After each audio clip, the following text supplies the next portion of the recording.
Betska and Marion. Hi, Raj. Good to see you. Oh, yes. So, act of love through different way, professional, personal, any kind of way. So I want my introduction. After you can give your input, and after you also give input. Whatever I have done and I'm doing in my life in a professional way, I am so much careful about my candidate and my client. Always, I don't know why I'm so much love about my work and my people, and I'm so much protective. So my candidate and client always giving me so much compliments, so much blessings. Hiraj, you are loving so much our candidate also, our company also, because I'm not treating as a vendor. I'm treating as a they are my family people.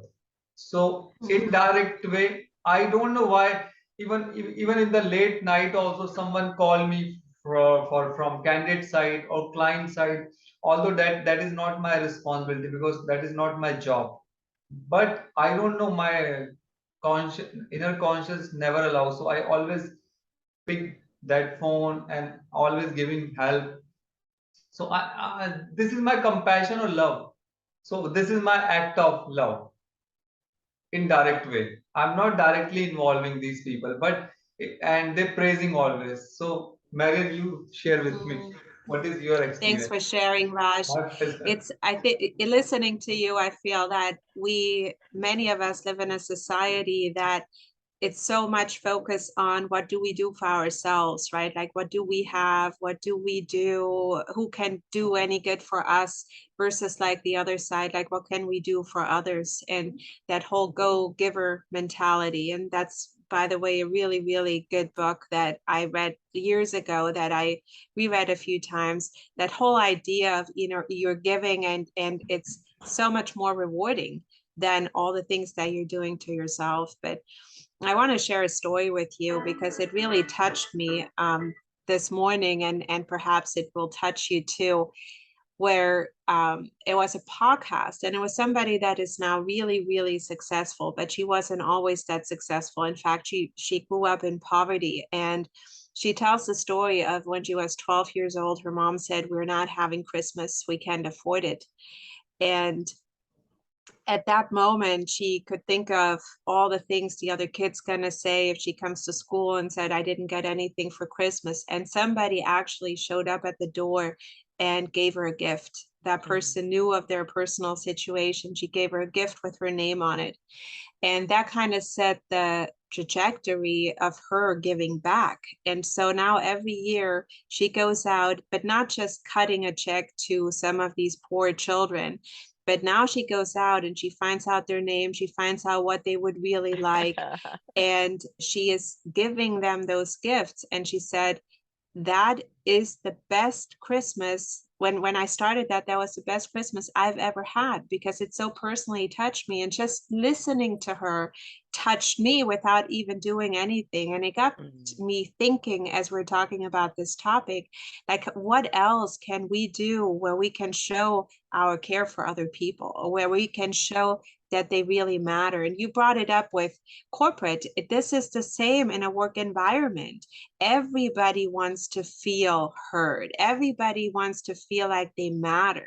And when we can go out there like you so beautifully do, we can go out there with care and really show people that they're not just another number. They're not just another team member, but we are really truly caring. I think that to me is an act of love that is not just spreading the love towards them, but that is spreading towards us and actually makes us better people.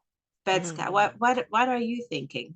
I totally agree with both of you, and these acts of love can be huge or they can be small. I was just thinking about our neighbor who accidentally planted too many beet seeds, making seeds of beets. And then so he brought the seedlings over. He said, "How many would you like?" I think he gave me 50.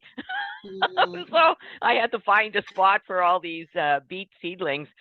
So I was very touched by that. What does it take? Costs nothing. And I was just very grateful because I love beets. I'm of Ukrainian origin, so I love making borscht soup, beet soup. I made some last week. It was absolutely amazing. If anybody wants the recipe, let me know. And then, so sharing food, with food security being an issue now and could be even worse in the future, we don't know. I think sharing food from our gardens, or if we're making a food dish and the neighbor next door is 95 years old and doesn't cook very well for her or himself, take over some food, share garden tools, or offer to weed someone's garden if you notice they have a hip problem, or a knee problem. Offer to do that, or volunteer at various clubs in town to be a big brother or a big sister. Another big one, when I think of Raj, I always think about his meditation practice, and I know I have a robust one as well, but that's a huge act of love. Whether you do nothing else, if you're sitting and meditating for 10 minutes, 30 minutes, 3 hours, whatever you're doing, putting out that frequency, that positive, loving frequency to the world, I think is the biggest act of love we can give. So I encourage more and more people to do that. Yeah. Beautiful. Thank you. Can anybody out there hear me? Hear me?